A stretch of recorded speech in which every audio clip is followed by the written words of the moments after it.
Hello friends, my name is Ritesh Agarwal and I welcome you to Mock 2 Analysis. Score Booster series का जो दूसरा mock है उसका analysis हम आज करेंगे. We will look at all the passages, all the questions with their solutions and we will also look at कि और क्या क्वेश्चंस उस टॉपिक से पूछे जा सकते थे और कौन से क्वेश्चंस उस पर्टिकुलर टॉपिक से हम आइडियल स्कोर निकालने की कोशिश करेंगे. And we will try to answer whatever queries you might have in this particular analysis. तो चलिए फिर शुरुआत करते हैं. देखो पहला पैसेज नोबेल प्राइज को लेकर के था. तो नोबेल प्राइज काफ़ी इंपॉर्टेंट टॉपिक होता है, ठीक है, और काफ़ी एक्सटेंसिवली हमने अपनी क्लासेस में कवर भी किया है नोबेल प्राइज को. तो जो पहला क्वेश्चन पूछा जाता है वो who has been awarded the Nobel prize for literature पूछा गया है. तो अगेन ये फेयरली इजी क्वेश्चन है. Nobel prize winners I am sure आप लोगों ने याद किए होंगे और लिटरेचर, इकोनॉमिक्स और पीस थोड़ा सा ज़्यादा इंपॉर्टेंट होता है. तो आई एम श्योर ये विनर्स आपको याद होंगे. The correct answer is Abdulrazak Gurnah.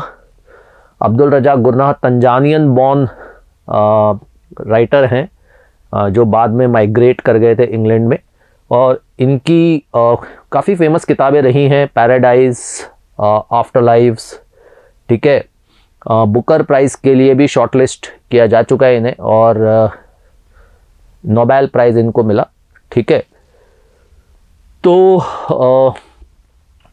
Abdulrazak Gurnah is the second black African to win the Nobel prize for literature and no black African has won this prestigious award since 1986. तो from the given options identify the black African who won this award in 1986. तो अगर आपने इसके बारे में थोड़ा पढ़ा होगा अब्दुल रज़ाक गुरनाह के बारे में, तो जब इनके बारे में कवरेज आ रहा था तो इस बारे में ये कहा गया था he is the second black African to win this award. The first one was a guy called Wole Soyinka, ठीक है. कंपैरेटिवली डिफिकल्ट क्वेश्चन था. Which of the following statement is incorrect with regards to Nobel prize for literature. In 2020 the award was given to Louise Glück, ठीक है. देखो सबसे पहले तो क्या आइडेंटिफाई करना है, इज इनकरेक्ट. तो मैं हमेशा इस तरह के क्वेश्चंस में सबसे पहले ध्यान देने के लिए कहता हूं कि आपको इंस्ट्रक्शन क्लियरली समझ में आनी चाहिए. क्वेश्चन जो आपसे पूछ रहा है वो इनकरेक्ट आइडेंटिफाई, अनट्रू, फॉल्स, गलत स्टेटमेंट आइडेंटिफाई आपको करने के लिए कह रहा है. तो पहला स्टेटमेंट है in 2020 the award was given to Louise Glück, ठीक है. नोबेल प्राइज फॉर लिटरेचर 2020 में लुईस ग्लक को दिया गया था या नहीं दिया गया था. हो सकता है आपको याद नहीं हो, कोई बात नहीं. The award is given annually since 1910 by Norwegian Nobel committee. अब ये आपको बहुत क्लियरली पता होना चाहिए कि नोबेल प्राइजेस कब से स्टार्ट हुए हैं. तो ये जो है अवार्ड स्टार्ट हुए हैं 1901 में, ठीक है. और आई एम श्योर अगर आपने नोबेल प्राइज का बैकग्राउंड कवर किया होगा तो ये बिल्कुल कवर किया होगा कि अल्फ्रेड नोबेल के विल से ये अवार्ड शुरू हुए थे. सबसे पहला नोबेल प्राइज 1901 में दिया गया था.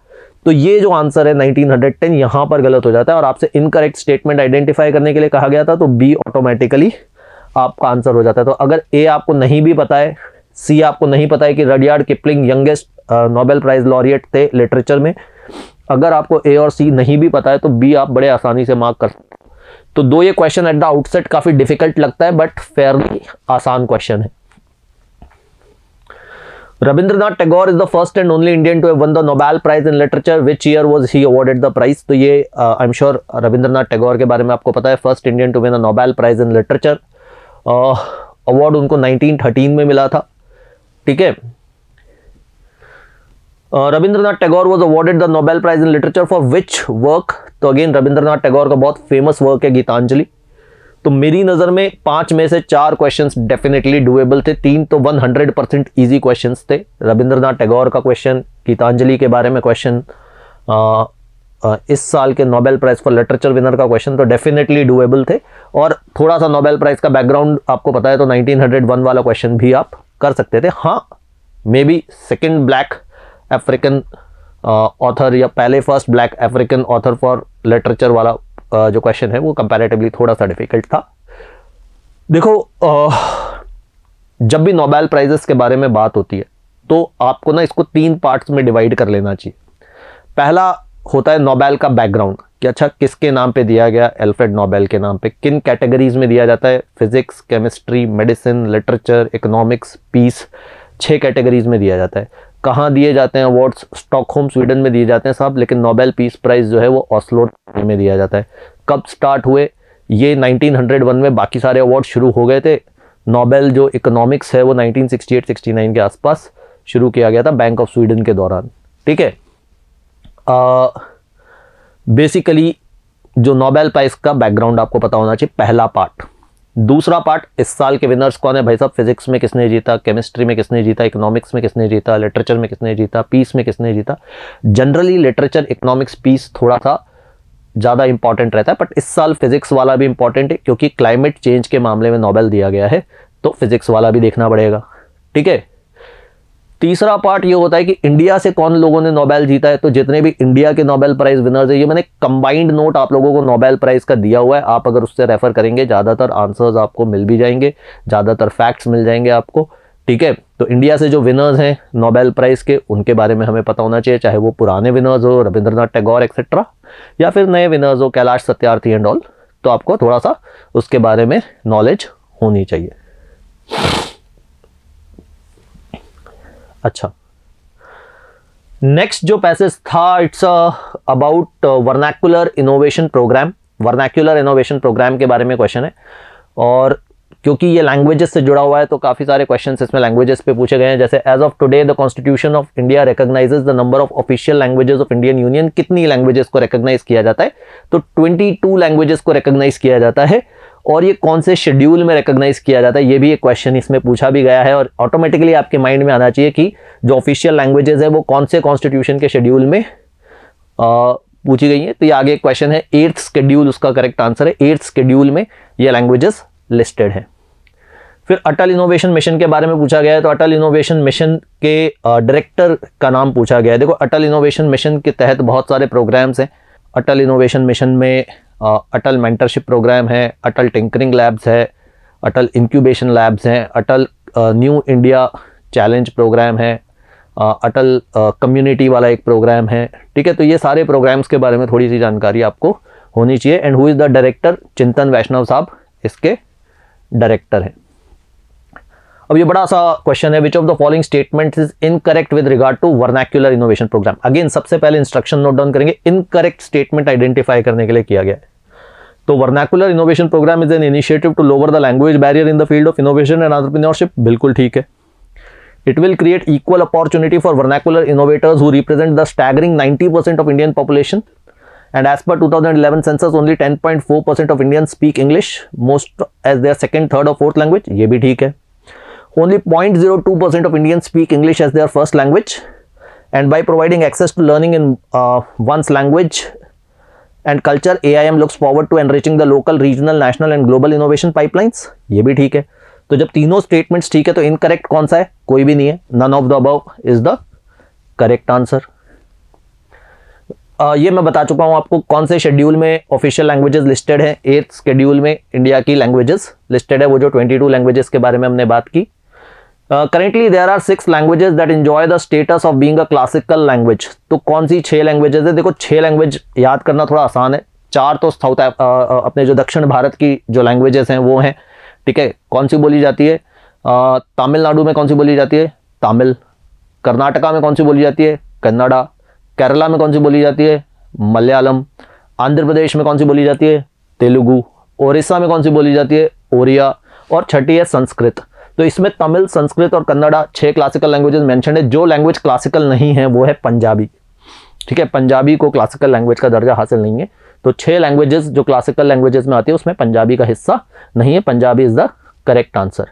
अगेन 5 क्वेश्चंस का सेट था आपके सामने। मेरी नज़र में क्लासिकल लैंग्वेज आपको पता होनी चाहिए, 22 लैंग्वेजेस और 8th शेड्यूल आपको पता होना चाहिए, ठीक है। बाकी अटल इनोवेशन मिशन और वर्नाकुलर इनोवेशन प्रोग्राम के बारे में अगर आपने नहीं पढ़ा है तो हो सकता है वो 2 क्वेश्चंस आपके उतना करेक्ट ना हो, लेकिन अटल इनोवेशन मिशन एक इंपॉर्टेंट स्कीम है, इसके बारे में आपको पता होना चाहिए, ठीक है।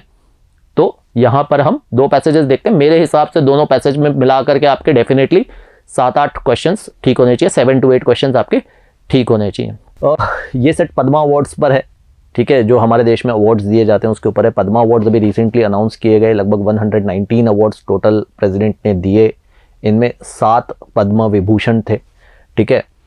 तो आपको पता है सिविलियन अवार्ड्स में नंबर 1 अवार्ड हमारा होता है भारत रत्न, ठीक है। भारत रत्न के बाद फिर दिया जाता है पद्म विभूषण, फिर पद्म भूषण और फिर पद्मश्री। पद्मश्री काफ़ी सारे लोगों को दिया जाता है, फिर पद्म भूषण उनसे कम लोगों को और पद्म विभूषण कुछ सिलेक्टेड लोगों को दिया जाता है। भारत रत्न तो हर साल भी नहीं दिया जाता, जैसे इस साल नहीं दिया गया है, ठीक है।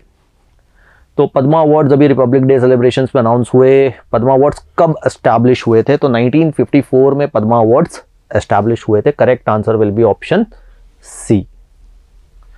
Which of the following foreign personality was honoured with Padma Vibhushan? तो विदेशी व्यक्ति जिसको इनमें से कौन से व्यक्ति को पद्म विभूषण में अवार्ड किया गया?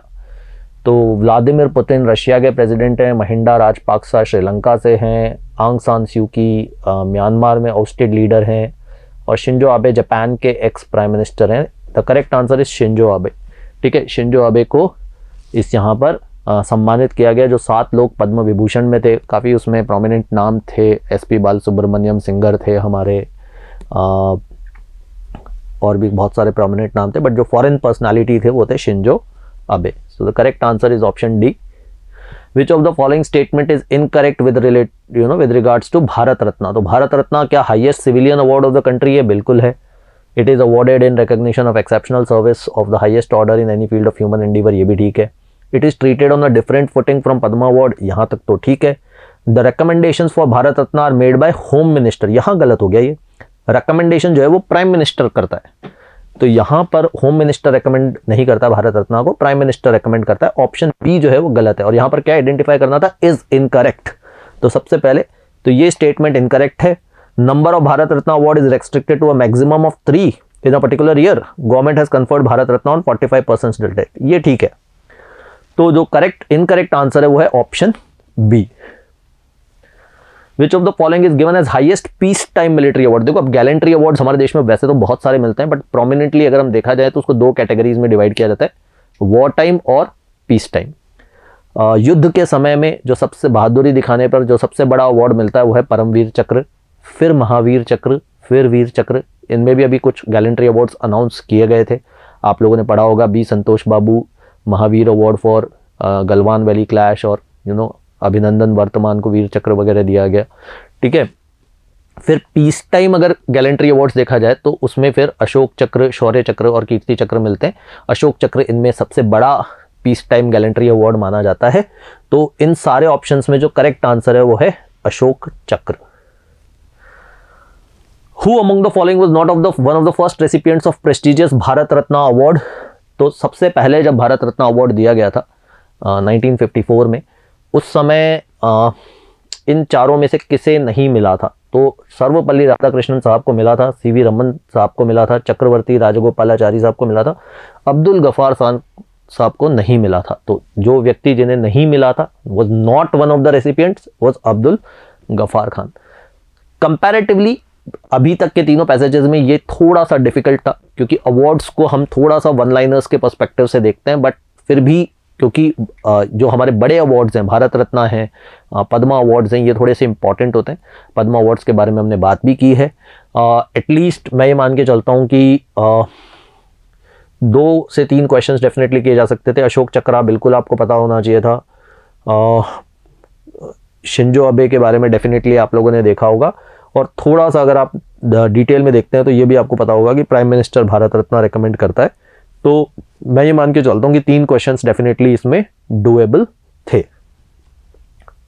चलिए नेक्स्ट टॉपिक के बारे में बात करते हैं, रामसार कन्वेंशन के बारे में बात करते हैं। ये भी एक रीसेंट अपडेट दिसंबर के महीने में था कि उत्तर प्रदेश में एक वेटलैंड था जिसे आइडेंटिफाई किया गया था रामसार कन्वेंशन में। रामसार कन्वेंशन के बारे में अगर आपको जानकारी है तो वेटलैंड्स ऑफ इंटरनेशनल इंपॉर्टेंस उसमें लिस्ट किए जाते हैं कंजर्वेशन पर्पस से, और दुनिया में बहुत फेमस है, काफ़ी रिस्पेक्ट के साथ इसे देखा जाता है, ठीक है। इंटरनेशनल कन्वेंशन है। और यूपी में कौन से वेटलैंड को आइडेंटिफाई किया गया था? हैदरपुर वेटलैंड। अगर आपने इसके बारे में नहीं पढ़ा है तो हो सकता है आप कंफ्यूज हो जाए वाधवाना वेटलैंड से, क्योंकि इसके पहले मतलब this was 47th site identified in India. इसके पहले 4 साइट्स आइडेंटिफाई की गई थी, 2 गुजरात में, 2 हरियाणा में, और उनमें से एक वाधवाना वेटलैंड थी, ठीक है। तो अगर आपको नहीं पता है तो हो सकता है आप वाधवाना वेटलैंड टिक करके आ जाए, but correct answer Haiderpur wetland है, जो कि उत्तर प्रदेश में अभी आइडेंटिफाई किया गया है। ये इंडिया से 47th रामसार साइट है। ओवरऑल दुनिया में 2463 नंबर की साइट है और वैसे उत्तर प्रदेश में देखा जाए तो 10th रामसार साइट है। Correct answer is option D. Ramsar convention का हिस्सा हिंदुस्तान कब बना? क्वेश्चन ध्यान से पढ़ना है। Ramsar convention entered into force in India में कब आया? तो इंडिया इसमें इंक्लूड किया गया था 1982 में। रामसार कन्वेंशन की हिस्ट्री है कि रामसार कन्वेंशन अडॉप्ट किया गया 1971 में, came into force in 1975, India इसका हिस्सा बना 1982 में। क्वेश्चन पूछा क्या गया है कि इंडिया इसका हिस्सा कब बना गया? 1982 is the correct answer. Adopt कब किया गया? सबसे पहले 1971 में, तो ये भी आसान क्वेश्चन था। Which of the following countries has highest number of Ramsar sites? किस कंट्री की सबसे ज्यादा साइट्स हैं? United kingdom is the correct answer. Ramsar एक शहर का नाम है, बहुत शायद आप लोग रामसार कन्वेंशन के बारे में पढ़ चुके हैं, बहुत आसान क्वेश्चन मानूंगा मैं से कि रामसार सबको पता है कि रामसार एक शहर का नाम है, वो शहर है ईरान में। तो मैं मान के चलता हूँ ये आसान क्वेश्चन था। रामसार कन्वेंशन एक फेयरली पॉपुलर टॉपिक है, 5 में से 4 टॉपिक, 5 में से 4 क्वेश्चंस डेफिनेटली आप कर सकते होंगे। हो सकता है काफ़ी लोगों को ये ना पता हो कि यूके सबसे ज़्यादा रामसार साइट्स वाली जगह है, उसके अलावा बाकी चारों क्वेश्चंस डेफिनेटली डूएबल थे। हैदरपुर वेटलैंड काफ़ी इंपॉर्टेंट टॉपिक था, ठीक है। तो मैं ये मान के चलता हूँ 3 से 4 क्वेश्चंस डेफिनेटली आपने इसमें किए होंगे। 51 क्वेश्चन FATF के बारे में था, फाइनेंशियल एक्शन टास्क फोर्स। तो financial action task force again important topics में रहा है। कौन सी कंट्री को taken out of grey list? तो अभी आपको पता होगा कि जो लास्ट FATF मीटिंग हुई थी उसमें जॉर्डन, माली और टर्की, इनको FATF ग्रे लिस्ट में इंक्लूड किया गया था। पाकिस्तान को रिटेन किया गया था और बोत्सवाना और मॉरिशस को ग्रे लिस्ट से बाहर निकाला गया था, ठीक है। तो करेक्ट आंसर होगा ऑप्शन डी, यानी both A and B. FATF कौन से शहर में हेडक्वार्टर्ड है? OECD के जहां पर हेडक्वार्टर्स है पेरिस में, ठीक है। अगेन फेयरली इजी क्वेश्चन है ये। अगर किसी कंट्री को FATF की ग्रे लिस्ट में डाल दिया जाए तो क्या कॉन्सिक्वेंसेस हो सकते हैं, ठीक है। ये बेसिकली कंफ्यूज कर देने वाला क्वेश्चन है, ठीक है। अगर आपने ज़्यादा डेप्थ में इसको नहीं पढ़ा है तो आप शायद ये मान लें ऑल ऑफ द अबव हो सकता है, कुछ लोगों ने टिक कर दिया हो। करेक्ट आंसर है countries access to international loan gets restricted. ऐसा कोई पहाड़ नहीं टूटता, अगर आप ग्रे लिस्ट में हैं तो सिर्फ आपको इंटरनेशनल लोन्स मिलने में थोड़ी तकलीफ आती है। बाकी ये जो स्टेटमेंट्स हैं कि HDR गेट्स रिड्यूस्ड या UN रेजोल्यूशंस में वोटिंग पावर कम हो जाती है, ऐसा कुछ नहीं होता, सिर्फ your access to international loans gets restricted. A is the correct answer. Current president of FATF, देखो यहाँ पर Marcus Pleyer is the correct answer. अगर आप डेविड मेलपास के बारे में बात करेंगे तो वो वर्ल्ड बैंक के प्रेसिडेंट हैं, और Antonio Guterres UN secretary general हैं, जेन्स स्टोल्टनबर्ग नाटो में जनरल सेक्रेटरी हैं। तो करेक्ट आंसर जो है वो मार्कस प्लेयर है। Marcus Pleyer is the current president of financial action task force. Which of the following is incorrect? Again incorrect statement identify करने के लिए कहा गया है। क्या ये 1989 में स्टैब्लिश किया गया था? बिल्कुल ठीक है। क्या सेक्रेटेरिएट OECD हेडक्वार्टर्स में है पेरिस? मैंने आपको बताया। FATF के क्या 43 मेंबर्स है? यहाँ ये गलत कर गया। FATF के 39 मेंबर्स हैं, 37 मेंबर कंट्रीज है, 2 रीजनल ऑर्गेनाइजेशन से कुल मिलाकर के 39 मेंबर्स हैं। तो ये जो 43 का फिगर है यहाँ पर ये क्वेश्चन गलत कर गया। अब अगर FATF के बारे में थोड़ा बहुत बैकग्राउंड भी आप लोगों को पता है तो ये एक फेयरली ईजी मैं मानता हूँ कि पैसेज था। अगेन 4 क्वेश्चंस डेफिनेटली डूएबल थे, हो सकता है 5 भी कर दिए हो काफ़ी स्टूडेंट्स ने, तो ये बिल्कुल आप आसानी से किया जा सकता था। चलिए अब हम देखते हैं नेक्स्ट पैसेज। ये रशिया नाटो कॉन्फ्लिक्ट के ऊपर पैसेज बना हुआ है, ठीक है। बेसिकली रशिया और नाटो के बीच में जो स्कर्मिशेस चल रही थी उनके बारे में ये। How many Russian officers have been expelled by NATO from its diplomatic missions? तो आपने ये न्यूज़ थोड़ा 2-1 महीने पुरानी न्यूज़ है जिसमें आप लोगों ने पढ़ा होगा कि नाटो ने रशिया के कुछ मेंबर्स को एक्सपेल कर दिया था स्पाई कह करके। कितने मेंबर्स थे? 8 मेंबर्स को एक्सपेल किया था, ठीक है। तो 8 इज द करेक्ट आंसर। क्या चार्जेस उन पे लगाए गए थे? Black money, corruption, all of the above, spying. उनको ऐसा कहा गया था कि they are basically Russian spies और उनको हम नाटो में जगह नहीं दे सकते। तो A is the correct answer. General secretary of NATO, अभी मैंने बताया आपको, Jens Stoltenberg is the correct answer. The correct answer is option C, ठीक है। इन दिनों देखो रशिया यूक्रेन नाटो क्राइसिस भी काफी चल रहा था, तो नाटो के बारे में डेफिनेटली आप लोगों ने पढ़ा होगा कितनी मेंबर कंट्रीज हैं, ठीक है। लेटेस्ट मेंबर कौन है, ठीक है। हेडक्वार्टर्स कहाँ हैं, ठीक है। तो तो ये बहुत बेसिक क्वेश्चन नाटो के ऊपर था। कब नाटो एस्टैब्लिश हुआ? 1949 में एस्टैब्लिश हुआ था। सभी लोग जानते हैं नाटो के बैकग्राउंड के बारे में। कितनी मेंबर कंट्रीज हैं? 30 मेंबर कंट्रीज है। नॉर्थ मैसेडोनिया लास्ट में ऐड हुआ था। हेडक्वार्टर्स ब्रुसेल्स बेल्जियम में है। चीफ कौन है? कब एस्टैब्लिश हुआ था? नाटो का बैकग्राउंड इंपॉर्टेंट है and I am sure Fairlie आप लोगों ने कवर किया होगा नॉर्थ अटलांटिक ट्रीटी ऑर्गेनाइजेशन के बारे में। ठीक है, अगेन मैं मानता हूं कि 5 में से 3 से 4 क्वेश्चंस डुएबल थे। अच्छा, फिर पेगासस पे क्वेश्चन आता है। पेगासस अगेन इस साल बहुत न्यूज में रहा है। अभी भी कुछ ना कुछ छोटा मोटा न्यूज में अपडेट आता रहता है। अगस्त से हम ट्रैक कर रहे हैं इस इशू को। ठीक है, name of company that has developed the Pegasus spyware software सबको पता है, एनएसओ ग्रुप। इसे कौन सी कंट्री ने ब्लैकलिस्ट किया था? यूएसए ने। ठीक है, तो NSO is the correct answer. NSO कहां की कंपनी है? इजराइल की है। ठीक है, एनएसओ एक इजराइल की साइबर आर्म्स कंपनी है। सुप्रीम कोर्ट ने कौन सी कमेटी अपॉइंट की है? 3 मेंबर कमेटी है, उसके चीफ हैं जस्टिस आरवी रविंद्रन। तो justice Ravindran committee is the correct answer. अच्छा, ये थोड़ा सा ट्रिकी क्वेश्चन था। Alleged use of Pegasus spyware created an era of surveillance in India violating the principle of privacy. तो आपको याद है राइट टू प्रिवेसी कौन से केस में एस्टैब्लिश किया गया था एज अ फंडामेंटल राइट? वही इसका करेक्ट आंसर है। आंसर है K S Puttaswamy versus union of India. ये भी वैसे केस अभी न्यूज में काफी वजह से था। पर्सनल डेटा प्रोटेक्शन बिल अभी रिपोर्ट ने टेबल किया था ज्वाइंट पार्लियामेंट्री कमेटी ने, तब भी केएस पुट्टास्वामी के बारे में बात आई थी। अभी जब हम इलेक्शन लॉज अमेंडमेंट बिल के बारे में बात कर रहे थे कि भैया वोटर लिस्ट को हम आधार कार्ड के साथ लिंक करेंगे, तब भी इसके बारे में बात आई थी। तो इन दिनों काफ़ी बार ये नाम उछला है, K S Puttaswamy versus union of India case. तो अगर थोड़ा बहुत आप पढ़ रहे हो करंट अफेयर्स तो इतना ज़्यादा डिफिकल्ट क्वेश्चन भी नहीं था। कितने मेंबर की कमेटी बनाई है? 3 मेंबर कमेटी बनाई है सुप्रीम कोर्ट ने। Number 1 is justice R V Raveendran, उसके बाद फिर संदीप ओबरॉय और आलोक जोशी, 3 मेंबर्स की कमेटी इस पर बनाई गई थी। अगेन मैं मानता हूँ कि 5 में से 4 क्वेश्चंस डुएबल थे। तो अगर हम इसमें देखें तो मेरे ख्याल से एक सेट थोड़ा कंपैरेटिवली डिफिकल्ट था, पद्मा अवार्ड्स वाला। बाकी सब में आप आराम से 3 से 4 क्वेश्चंस कर सकते थे। मैं ये मान के चलता हूँ कि इसमें आपका जो स्कोर है वो समवेयर बिटवीन 25 to 28 होना चाहिए। ठीक है, मैं ये मान के चलता हूँ कि इस पर्टिकुलर सेट में आप इजीली 25 to 28 समवेयर स्कोर कर सकते हैं। ठीक है, 25 to 28 के आसपास का आपका स्कोर होना चाहिए। अगर आप पढ़ाई कर रहे हैं, रेगुलर आपका अच्छी तैयारी है, तो एक अच्छा स्टूडेंट इसमें 25 to 28 के बीच में स्कोर कर लेगा। फेयरली इजी पैसेज है। हाँ, लर्निंग्स क्या इससे आप ले सकते हैं? कुछ एक टॉपिक्स हैं जिनके बारे में थोड़ी सी और अच्छे तैयारी कर सकते हैं आप। अगर लैंग्वेजेस के बारे में आपको अच्छे से नहीं पता है, वो थोड़ा पार्ट आप तैयार कर सकते हैं।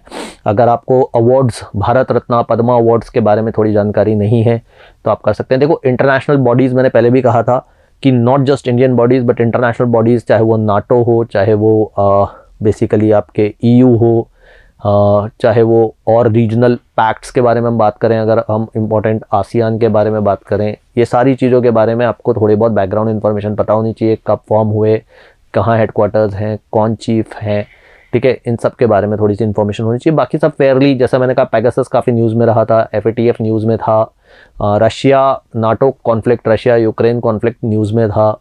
ठीक है, रामसार कन्वेंशन जो एनवायरनमेंट से जुड़े हुए, बायोडाइवर्सिटी से जुड़े हुए जितने इंपॉर्टेंट टॉपिक्स हैं वो वैसे भी हम कवर कर रहे हैं, इंपॉर्टेंट टॉपिक्स रहे हुए हैं। तो इनकी अगर आप एक अच्छी प्रिपरेशन कर लेते हैं तो आई एम श्योर आप काफ़ी हद तक एक अच्छी पोजीशन में रहेंगे।